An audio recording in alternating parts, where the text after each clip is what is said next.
Hello students, hope you all are good. Welcome back to my channel We Study।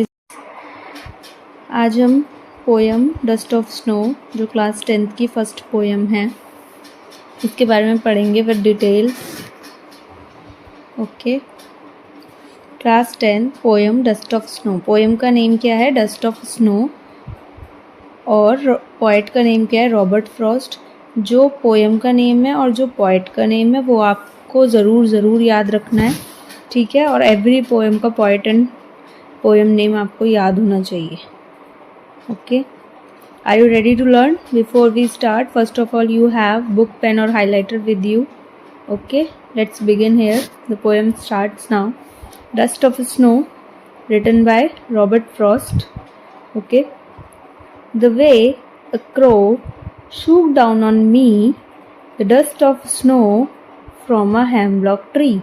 कि यहाँ पर जो poet है वो ये कहना चाह रहा है कि द वे अ क्रो, जिस तरीके से एक क्रो ने मेरे ऊपर शूक डाउन का मतलब होता है, शूक डाउन का मतलब क्या होता है? गिराया। क्या गिराया मेरे ऊपर? डस्ट ऑफ स्नो यानी कि जो स्नो पड़ने के बाद जो बर्फ़ की जो धूल है, यानी कि जो फाइन पार्टिकल्स हैं बर्फ़ के जो पेड़ पर रह गए हैं, वो उसने गिराया। कहाँ से? From a hemlock tree. Hemlock tree एक जहरीला पेड़ होता है, एक पॉइजनस प्लांट होता है जिसके ऊपर छोटे छोटे वाइट कलर के फ्लावर्स होते हैं, ठीक है। ये एक नेगेटिव सेंस है हेमलॉक ट्री जो यहाँ पर वो यूज़ कर रहा है पोएट, ठीक है। नेक्स्ट आता है, ये था हमारा फर्स्ट स्टेंजा। अब हम नेक्स्ट स्टेंजा के बारे में रीड आउट करेंगे।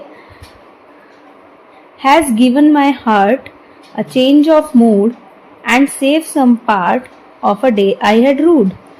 कि जब वो dust of snow hemlock tree से मेरे ऊपर गिराता है तो जो चेंज ऑफ मूड है, यानी मेरे जो मन की जो दशा थी उस टाइम पे, जो मेरा मूड था वो बिल्कुल चेंज हो जाता है तब। And saved some part of a day I had rued, और जो मेरा दिन बाकी का दुख में बीतने वाला था, रिग्रेट में बीतने वाला था, रूड मतलब हेल्ड इन रिग्रेट में जाने वाला था, वो भी अब बहुत ही ज़्यादा अच्छे एंजॉय में जाएगा, क्योंकि मैं पूरा दिन सैड रहने वाला था लेकिन इस चीज़ ने मेरे मूड को चेंज कर दिया है और अब मैं एंजॉय करूँगा और पूरे दिन हैप्पी रहूँगा। मेरा मूड जो है वो चेंज हो गया। तो यहाँ पर आप देख रहे हो जैसे कि इस पिक्चर में एक क्रो है जो किस पर बैठा हुआ है? हेमलॉक ट्री पर बैठा हुआ है, और वहाँ से वो डस्ट ऑफ स्नो कहाँ पर, किसके ऊपर गिराता है? पोएट के ऊपर गिराता है, ठीक है। तो हम इसको पिक्चराइजेशन से समझते हैं। ये देखो कि पहले जब डस्ट ऑफ स्नो जो है वो पोएट के ऊपर गिरी जब, तो वो पहले बहुत सैड था। वो कहाँ पर बैठा हुआ था? पेड़ के नीचे बैठा हुआ था, बहुत सैड था। ऊपर एक क्रो बैठा हुआ था, ये हेमलॉक ट्री है, हेमलॉक ट्री के ऊपर क्रो बैठा हुआ है। और वो जब गिराता है स्नो, तो जब वो स्नो गिराता है तो पोएट का मूड क्या होता है? सडनली चेंज हो जाता है और वो हैप्पी हो जाता है, ठीक है। वो कहता है कि इसने मेरा जो रूड में जो बाकी का दिन बीतने वाला था उसको बचा लिया है, अब मेरा जो दिन है वो अच्छा जाएगा, ठीक है। लेकिन यहाँ पर ये जो हेमलॉक ट्री है और ये जो क्रो है, यहाँ पर ये क्या शो करते हैं? नेगेटिव सेंस शो करते हैं, क्योंकि कोई भी पोएट जो है वो इस तरीके की चीज़ों का यूज़ नहीं करता है अपनी पोएम में। हेमलॉक ट्री का ही सुना है आपने? अच्छे ट्रीज़ का यूज़ किया जाता है, ओक हो गया, पाइन हो गया। क्रो का यूज़ नहीं किया जाता है। बर्ड का, अच्छी बर्ड्स का यूज़ किया जाता है, फ्लैमिंगो हो गया, ठीक है, पैरेट हो गया, पिकॉक हो गया। बट वो बहुत ही ज़्यादा सैड था जिस वजह से उसने नेगेटिव चीज़ों का अपने उसमें पोएम में यूज़ किए हैं वर्ड्स, ठीक है। अब हम इसके क्वेश्चन आंसर्स डिस्कस करते हैं। So let's test your knowledge. Okay, अब हम क्वेश्चन आंसर डिस्कस करते हैं। यहाँ पर क्या बोल रहा है कि this poem represents moment that seems simple but has a larger significance. कि इस पोएम में ये दिखाया जा रहा है कि ये बहुत सिंपल सा मोमेंट है कि बस बर्फ़ गिरी, उसके ऊपर स्नो की डस्ट गिरी और उसका मूड चेंज हो गया। बट नहीं, ऐसा नहीं है। यहाँ पर बहुत लार्जर सिग्निफिकेंस है इसका कि जब हम उदास होते हैं, कई बार हमारे साथ ऐसा सीन होता है कि हम डिप्रेस्ड होते हैं, ठीक है, बहुत सैड होते हैं, but suddenly a moment happens with us कि हम अचानक से खुश हो जाते हैं। तो जो बाकी का आने वाला टाइम हमारा दुख में जाने वाला था वो अब जॉय में चेंज हो जाता है, ठीक है, हैप्पीनेस में चेंज हो जाता है। तो ये यहाँ पर जो क्या कहते हैं, always a larger significance, a little thing touches a larger thing. ये छोटी छोटी चीज़ें भी बड़ी बड़ी चीज़ों को टच करती है, ठीक है, यानी कि बड़े मूवमेंट्स को क्रिएट करती है। फर्स्ट क्वेश्चन है हमारा, what is dust of snow, what does the poet say has changed his mood, how does the poet's mood change, कैसे पोएट का मूड चेंज होता है। तो वहाँ पर ये क्वेश्चन है कि डस्ट ऑफ स्नो क्या है। Dust of snow is the fine particle of snow that remains after the snowfall had done. जब स्नोफॉल डन हो जाता है उसके बाद जो फाइन पार्टिकल्स बच जाते हैं, ठीक है, उसको हम डस्ट ऑफ स्नो बोलते हैं। The shower of dust of snow from the hemlock tree changed the mood of the poet. He came up in joy from sadness and feel very refreshed. He decided to enjoy the rest of day. उसमें क्या है कि आपको किस तरीके से इस answer को क्रिएट करना है। पहले आपको डस्ट ऑफ स्नो का मीनिंग बताना है, उसके बाद हुआ क्या था पोएट के साथ। जो dust shower of dust of snow है, हेमलॉक ट्री से जब उसके ऊपर शावर हुआ, गिरी, तो change the mood of the poet, उसने मूड जो है पोएट का चेंज कर दिया। He came up in joy from sadness, वो उदासी से जॉय में आ गया, बहुत खुशी में आ गया। एंड फील वेरी रिफ्रेश, और उसको बहुत ही ज़्यादा अच्छा रिफ्रेशिंग फील हो रहा था। He decided to enjoy rest of the day, अब उसने ये डिसाइड किया कि अब जो मेरा बाकी का बचा हुआ दिन है वो मैं बहुत ही एंजॉय में बिताने वाला हूँ, ठीक है। नेक्स्ट क्वेश्चन है आपका,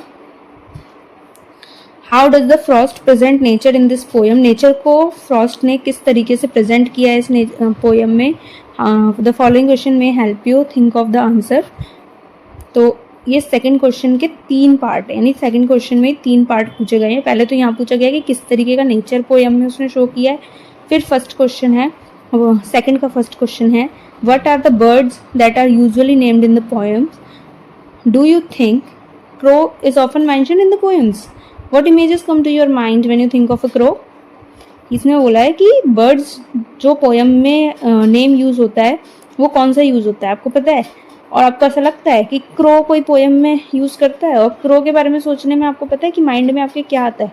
तो सबको पता है, जब भी हम क्रो के बारे में सोचते हैं नेगेटिव थिंग्स आती है, बैडनेस को रिप्रेजेंट किया जाता है, ठीक है, बहुत बैड बोला जाता है अगर कौवा किसी को दिख भी जाता है तो, ठीक है, या फिर मतलब उसको बहुत नेगेटिव सेंस में लिया जाता है क्रो को, ठीक है। तो यहाँ पर तो आंसर नंबर 2 में सबसे पहले उसने पूछा है फ्रॉस्ट ने किस टाइप का नेचर प्रेजेंट किया है यहाँ पर। तो Frost present a different nature in a different manner में उसने नेचर को प्रेजेंट किया है। सेकंड क्वेश्चन का फर्स्ट क्वेश्चन का आंसर है ये, सेकंड क्वेश्चन के फर्स्ट पार्ट का। The birds that are usually named in the poem are flamingo, parrot, peacock, cuckoo, etc. that show some positive and good qualities. यहाँ पर जो birds हैं जो poems में use किए जाते हैं नेम, जैसे कि क्वेश्चन में पूछा था, तो वो names हैं flamingo, parrot, peacock, cuckoo, जो some positive और good qualities को show करते हैं। ऐसे नेम हम poems में use करते हुए देखते हैं poets को।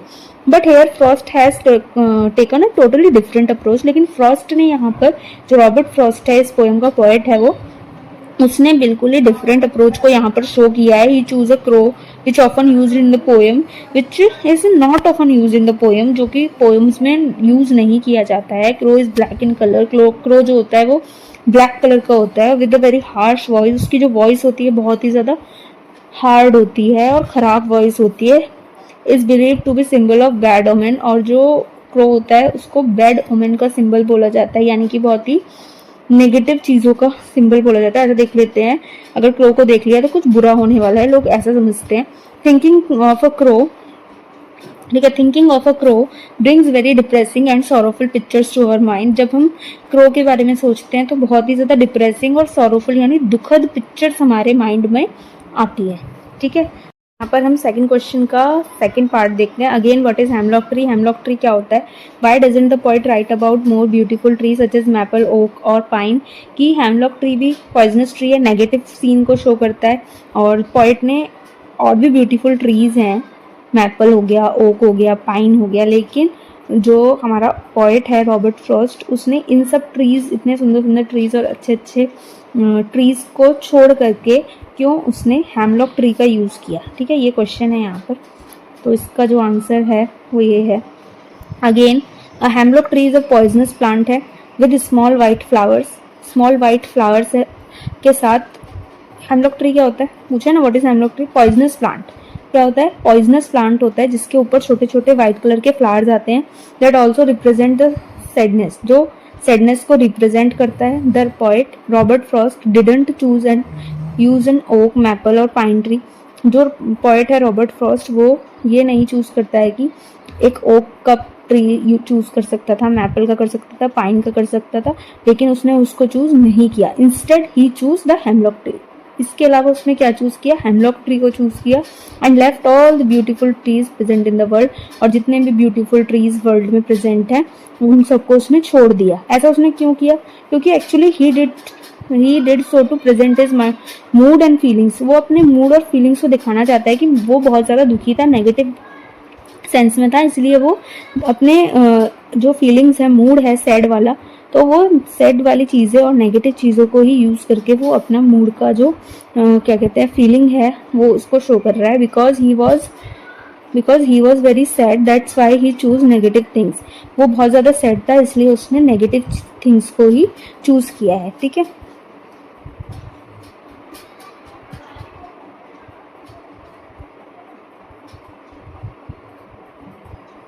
थर्ड क्वेश्चन है, सेकंड का जो थर्ड पार्ट है, what do the crow and hemlock tree represent, Joy और सॉरो। जो क्रो है और हेमलॉक ट्री है वो किस चीज़ को रिप्रेजेंट करते हैं, जॉय को, सॉरो को? ऑफ कोर्स सॉरो को रिप्रेजेंट करते हैं। ठीक है, इतने टाइम से हम यही पढ़ रहे हैं, सॉरो यानी कि सैड। ठीक है, जो हमने लंच वाले चैप्टर में भी पढ़ा है। सॉरो मतलब क्या होता है, सैड होता है। ठीक है, तो वो सॉरो को ही रिप्रेजेंट कर रहे हैं। यहाँ पे साफ साफ दिख रहा है कि पॉइंट जो है वो बहुत सैड है, इसलिए वो नेगेटिव चीज़ और सैड चीज़ों का यूज़ कर रहा है। तो what does the dust of snow that the crow shakes of a hemlock tree strands for. तो यहाँ पर पूछ रहा है कि जो dust of snow hemlock tree से शेक्स ऑफ किया क्रो ने, वो क्या प्रेजेंट करता है और किस चीज़ के लिए स्टैंड्स करता है, तो वहाँ पर इसका हमको मीनिंग बताना है। ठीक है, तो जो आंसर नंबर 2 का जो थर्ड पार्ट है, the crow and the hemlock tree represent the sorrow and depression, की जो क्रो है और जो हेमलॉक ट्री है वो रिप्रेजेंट करते हैं सॉरो को और डिप्रेशन को रिप्रेजेंट करते हैं। सॉरो यानी दुख को और डिप्रेशन को रिप्रेजेंट करते हैं। Dust of snow is the symbol of natural Joy energy, लेकिन जो डस्ट ऑफ स्नो है वो एक सिंबल है किसका, नेचुरल जॉय का और एनर्जी का, क्योंकि जब स्नो पड़ती है तो सब क्या हो जाते हैं, जब भी स्नो पड़ती है तो सब खुश हो जाते हैं ना, तो वो नेचुरल जॉय और एनर्जी का सिंबल है। The dust of snow that the crow shakes of from a hemlock tree means passing through the sadness and depressing movement and same felt by the poet। तो जो dust of snow जो गिराता है, shakes करता है hemlock tree से, जब वो गिराता है means passing through the sad and depressing movements, यानी कि डस्ट ऑफ स्नो तो नेचुरल जॉय और एनर्जी का सिंबल है, लेकिन वो जब वो उसको हेमलॉक ट्री से गिरा रहा है, इसका मतलब वो सैड और डिप्रेसिंग मूवमेंट्स को प्रेजेंट कर रहा है यहाँ पर, मतलब सैड और डिप्रेसिंग मूवमेंट से पास थ्रू कर रहा है, उससे गुजर रहा है। ठीक है, ये यहाँ पर शो करता है। ये जो लाइन है, dust of snow shake that the crow shakes from the hemlock tree, का मतलब है कि passing through the sadness and depressing movement से पास करना, और यही सेम फीलिंग किसकी थी, पॉइंट की भी सेम फीलिंग थी। ठीक है, इसलिए उसने इस वर्ड से शो किया है। ठीक है, नेक्स्ट है आपका आंसर नंबर 3। तो उसका क्वेश्चन नंबर 3 पहले हम रीड आउट करते हैं, फिर उसका आंसर देखते हैं। Have there been times when you felt depressed और होपलेस। क्या ऐसा कभी आपके साथ हुआ है कि आप डिप्रेस हो और होपलेस हो? बिल्कुल हुआ है, ऐसा कोई नहीं है जिसके लाइफ में कभी डिप्रेशन और होपलेस चीज़ें ना हुई हो, रेयरली कुछ लोग होते हैं। Have you experienced a similar moment that change your mood that day, कि और ऐसा भी हुआ है कि सिमिलर डे ही आपका कोई ऐसा मोमेंट क्रिएट हुआ हो कि आपका वो जो सैडनेस वाला मूड था वो अचानक से जॉय में, हैप्पीनेस में बदल गया हो? तो सेम ये पूछना चाह रहा है, क्या रॉबर्ट फ्रॉस्ट के साथ आपके साथ भी लाइफ में कभी ये चीज़ एक्सपीरियंस आपने करी है क्या? तो let's check the answer. Okay, आप इसमें अपने भी पॉइंट्स ऐड कर सकते हैं आंसर्स में। ठीक है, तो मैंने आपको हिंट के लिए बताया कि आपको किस तरीके से करना है। Yes, it happens many times with me. I felt depressed and hopeless. Yes, ये मेरे साथ बहुत बार हुआ है। तो जब भी ऐसा कोई क्वेश्चन आएगा, आपसे क्वेश्चन पूछा जा रहा है, तो सबसे पहले आपको yes और no से स्टार्ट करना है इस आंसर का। या भी यूज़ कर सकते हो, yes भी यूज़ करते हो, no भी यूज़ करते हो, no भी यूज़ करते हो। ठीक है, according to the your answer, आपको जिस वर्ड्स के साथ क्रिएट करना है आप कर सकते हो, ठीक है। तो यहाँ पर आंसर नंबर जो 3 है आपका वो है yes it happens many times with me. ये मेरे साथ बहुत बार हुआ है that I feel depressed and hopeless, कि मैं डिप्रेस्ड और होपलेस फील करती हूँ, ठीक है। तो वो जो स्टोरी भी बतानी है यहाँ पर, अपना एक्सपीरियंस भी शेयर करना है, तो मैंने एक एक्सपीरियंस लिखा है यहाँ पर यूजुअली। तो आपको अगर सिमिलर कुछ दूसरा एक्सपीरियंस आपके साथ अगर हुआ है तो आप वो अपना एक्सपीरियंस लिख सकते हो, ठीक है। One day I have experience the similar movement in my life. एक दिन मैंने भी ये सिमिलर जो मूवमेंट है अपनी लाइफ में एक्सपीरियंस किया है। It so happen that I to reach to Haryana participate in badminton sports, की मेरे को कहाँ पहुँचना था, हरियाणा में पहुँचना था बैडमिंटन स्पोर्ट्स में पार्टिसिपेट करने के लिए। But I missed my train, लेकिन मेरी जो ट्रेन है वो छूट जाती है, मैंने वहाँ पर नहीं पहुँच पाता, ठीक है। I was totally hopeless and depressed, मैं बहुत ही ज़्यादा होपलेस और डिप्रेस्ड फील करता हूँ, ठीक है। As it was a matter of my career, क्योंकि ये मेरा करियर का मैटर था, तो इसलिए मैं बहुत ज़्यादा डिप्रेस्ड और होपलेस फील करता हूँ। Suddenly I met one of my friend who was going to Haryana by his car. Suddenly मैं बहुत दुखी था, और सडनली क्या होता है, मैं अपने एक फ्रेंड से मिलता हूँ जो कि कार से हरियाणा जा रहा था। He helped me to reach out the sports, और वो उसने मेरी हेल्प करी कहाँ पे जाने के लिए, स्पोर्ट्स में जाने के लिए, क्योंकि वो कार से जा रहा था तो वहाँ तक वो मुझे भी छोड़ने वाला था। वेयर आई वॉज, वहाँ पर उसने पहुँचने में मुझे मदद करी, मैं वहाँ पर पहुँच गया। और where I was selected for the final round, और मैं वहाँ पर फाइनल राउंड के लिए सिलेक्ट हो गया। And hopefully my depression turned into Joy, और जब मैं वहाँ पर फाइनल राउंड में सिलेक्ट हो गया तो वो जो मेरा डिप्रेशन वाला पार्ट था वो किस में बदल गया, जॉय में बदल गया, ठीक है। तो यहाँ पर भी पॉइंट की तरह सेम सिचुएशन क्रिएट हुई है। ये सारे आंसर्स मैंने आपको क्रिएट करके बताए हैं अपनी लैंग्वेज में। आप अगर चाहो तो अपनी लैंग्वेज में खुद से क्रिएट कर सकते हो, ठीक है। और खुद से क्रिएट करना बेटर है, क्योंकि stanza wise, line wise, word wise वो कुछ भी मीनिंग किसी भी चीज़ का पूछ सकते हैं। तो you have to first understand, okay, then creates your answers, okay. Thank you so much, all the best, like share and subscribe my channel. And जो इसकी जो नेक्स्ट पोएम है फायर एंड आइस, वो भी आपको चैनल पर मिल जाएगी। तब तक के लिए स्टे ट्यून्ड, बाय बाय।